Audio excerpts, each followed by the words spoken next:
Armageddon, what Esau calls Armageddon. Those troops are being gathered now. And they're all going to be fighting, but when they see Yahweh Shai and the holy angels coming by the millions, they're all going to turn their weapons against them.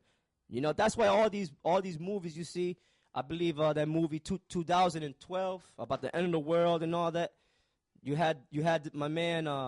What's my man's name?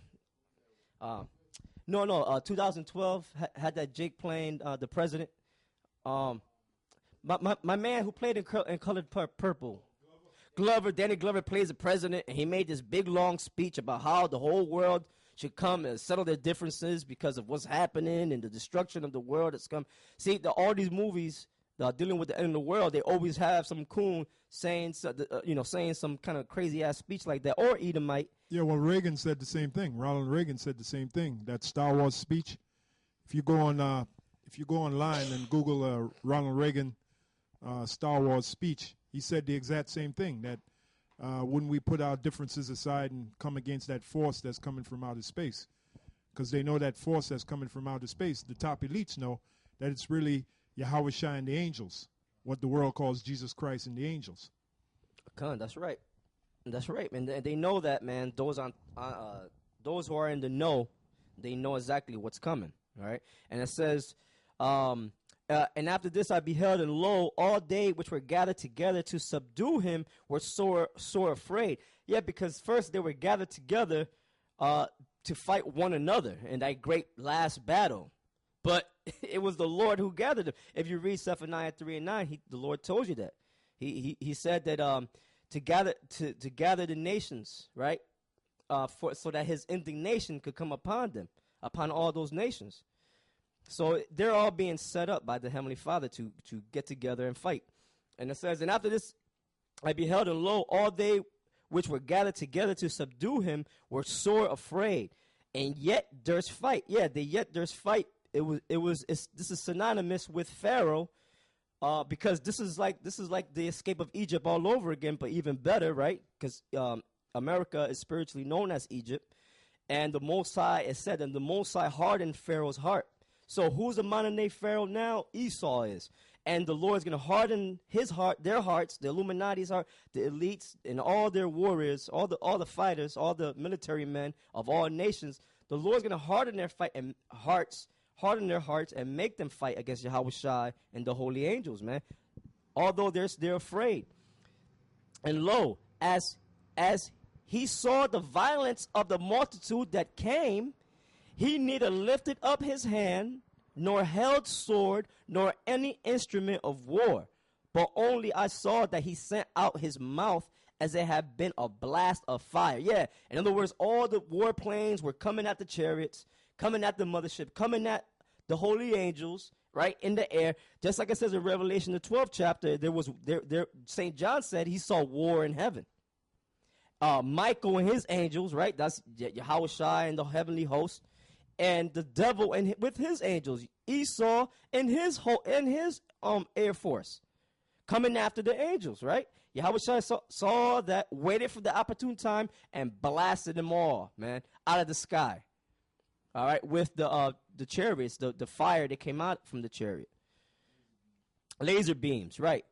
And you can read about that in the book of Habakkuk, the 3rd chapter, man. You know? In Esdras, he's seen all this. He's seen all this because it was actually happening. That's why I was able to write it down so vividly, because it actually happened. And it is going to happen. That's right, because if the Lord said it, it's going to happen. And I got a little bit more apostles. I'll give it, hand it right over. And it says, and lo, as he saw the violence of the multitude that came, he neither lifted up his hand, nor held sword, nor any instrument of war.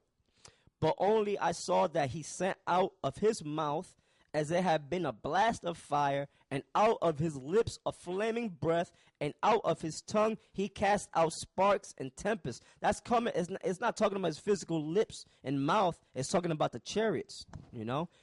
And they were all mixed together, the blast of fire, the flaming breath, and the great tempest, and fell with violence upon the multitude which was prepared to fight, and burned them up everyone so that upon a sudden of an innumerable multitude nothing was to be perceived, but only dust and smell of smoke. When I saw this, I was afraid. All right, so that, just picture that. That's what's coming. Thank you, Polite. You another Polite. I'm gonna call you Polite Bar. Boy, you grab that. You ain't gonna get the mic no more, brother. Yeah, I'm just messing around. I said, damn, can a brother speak?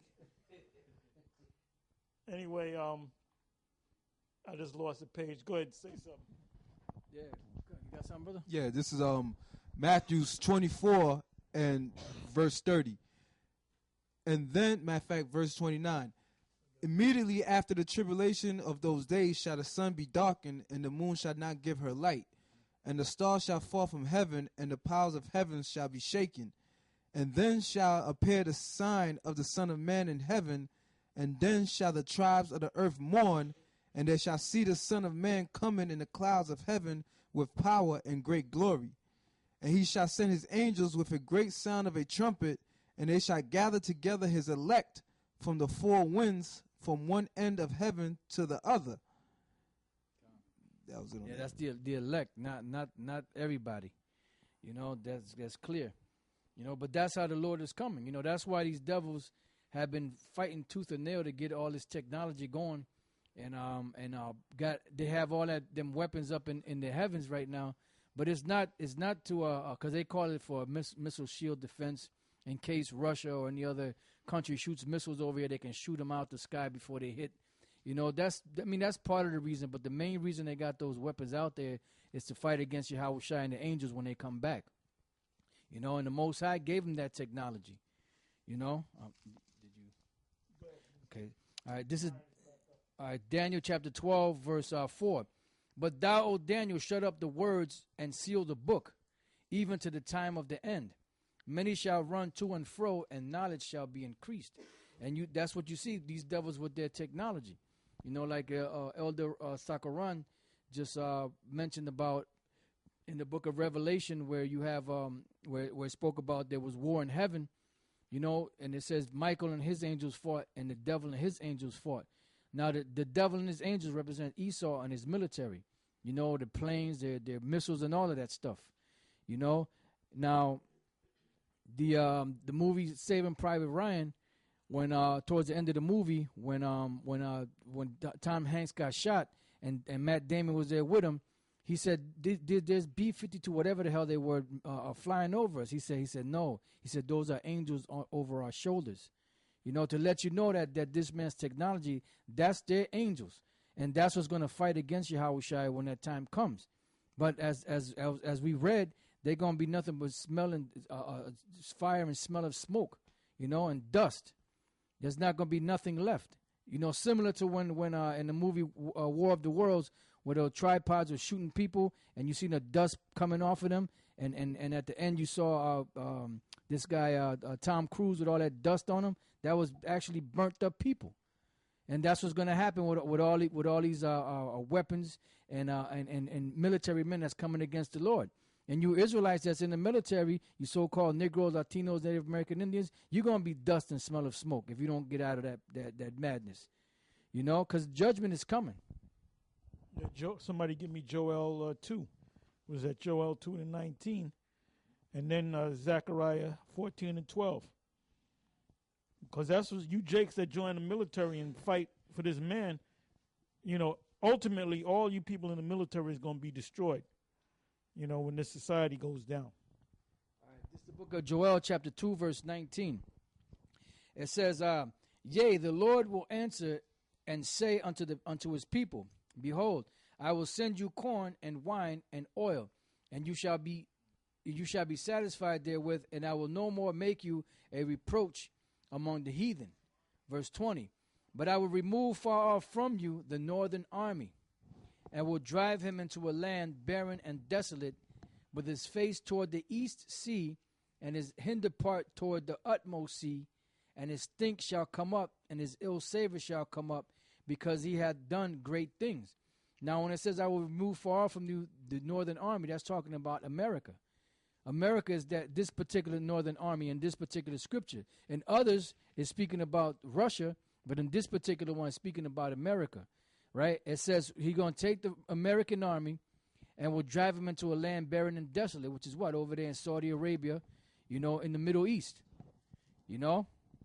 It says, with his face toward the East Sea. Now, the East Sea, if you're in Saudi Arabia and you're looking towards the East Sea is the Persian Gulf, you know, and that's where a majority of that battle is going to be fought, all up in that area. So the East Sea is the Persian Gulf, and it says, and his hinder part toward the utmost sea. The utmost sea is a sea that's the furthest behind you in that location, which is talking about the Red Sea. You know, that's the hinder part, and his hinder part toward the utmost sea. That's the utmost sea. And his stink shall come up. Why is this stink going to come up? And his ill savor shall come up? Because he had done great things. Because there's going to be a lot of dead military men laying all throughout that region and that land in the waters. You know, they're going, you know, the planes are going to get hit. They're going to dive in the water. The men are going to die in the water. They're going to die on the land. And the stink and that funk is going to come up from them rotten corpses and the maggot-filled corpses. You know, and birds are coming down and pecking out your eyes, you know, pecking out your heart, pecking out whatever. You know, because the Lord promised the birds a great feast.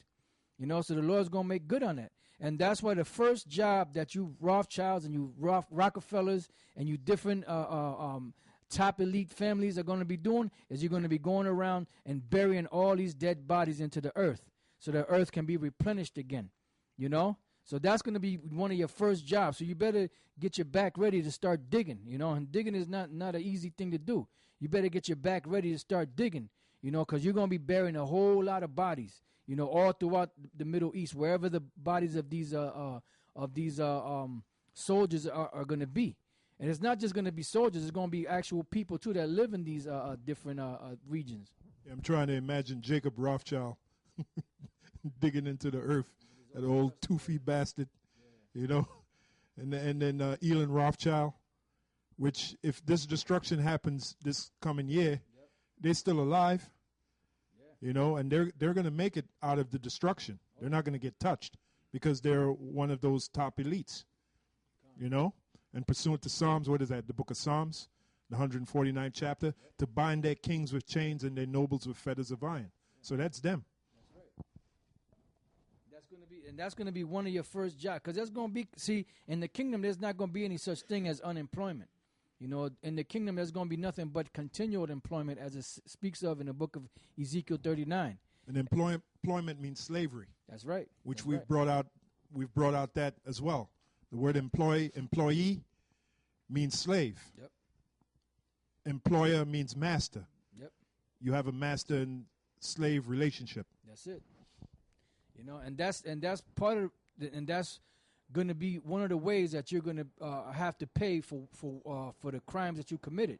See, because nobody's really speaking on that, and then whenever anybody brings up anything about slavery, you want to, you know, you got the people's minds conditioned and say, look, that happened way back then. Why don't you just leave that in the past? You know? But exactly, we are still in slavery, but it's just a mental slavery, you know, and a physical slavery, but you just don't know it. You know, when you got to get up every morning and go to work for this devil, that's slavery. Even though you're getting money, you're not really getting money. You know, you're getting the fake FRNs. Well, there's a quote by this guy, Norm France, and he was the one that quoted about gold is the currency of kings. And the last part of the quote was, debt is the currency of slaves.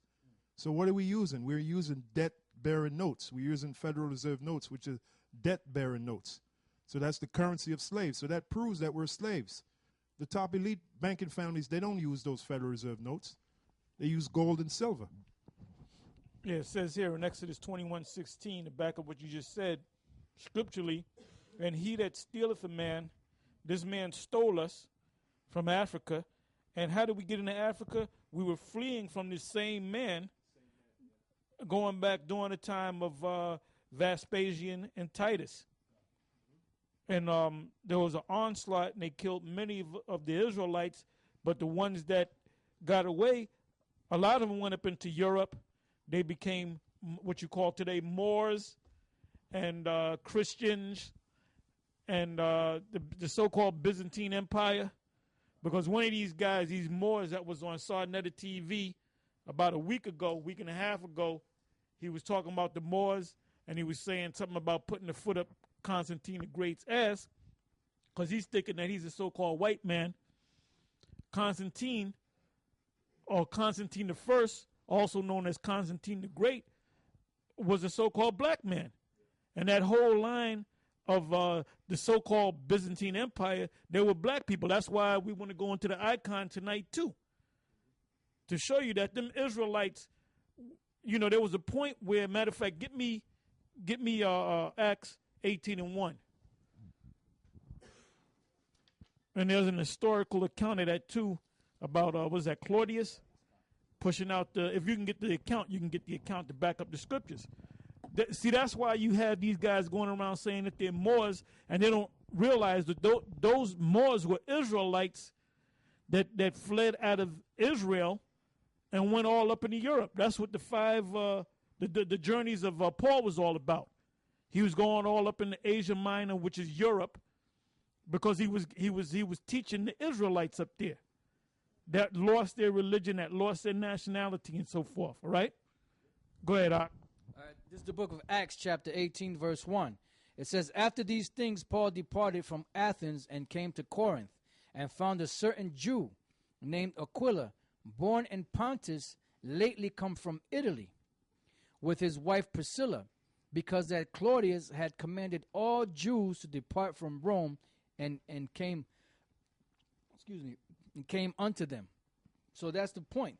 Because the Emperor Claudius, he made a decree that the Jews were to be pushed out of Italy, because there was a big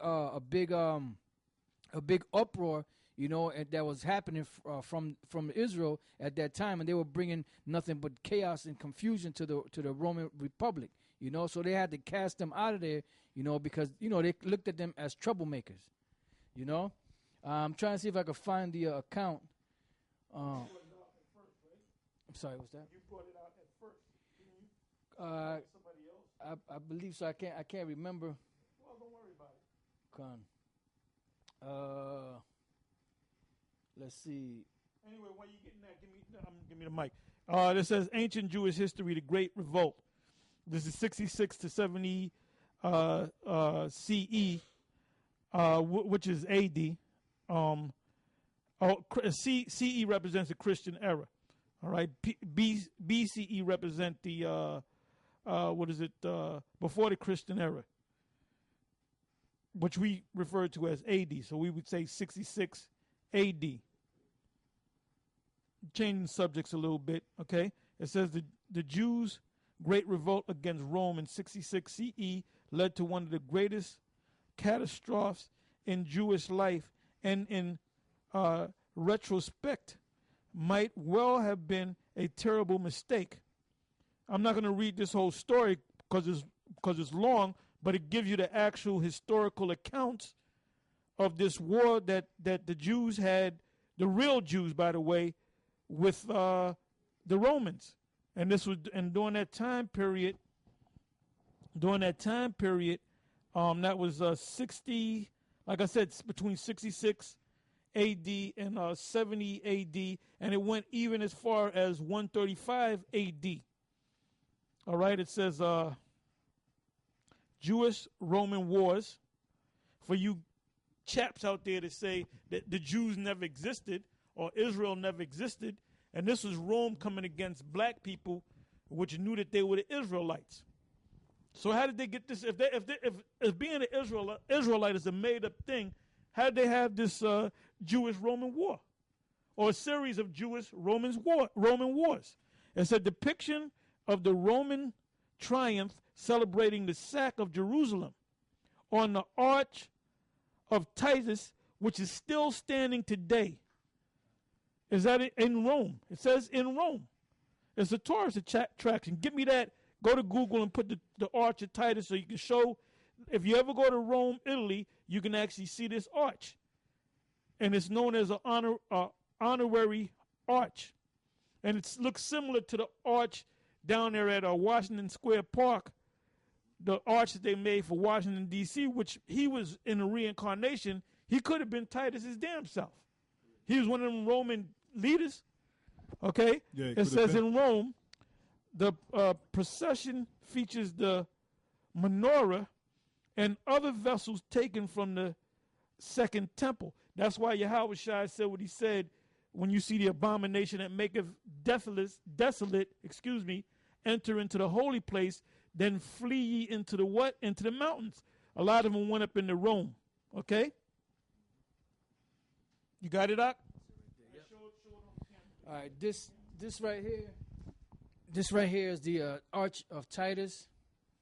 As you can see here, that's the actual arch right there. You know, they have different views of it. They have side views. They have views on the inside. Now, on the inside, there's a lot of carvings that they have of what took place. This right here happens to be one of the carvings that are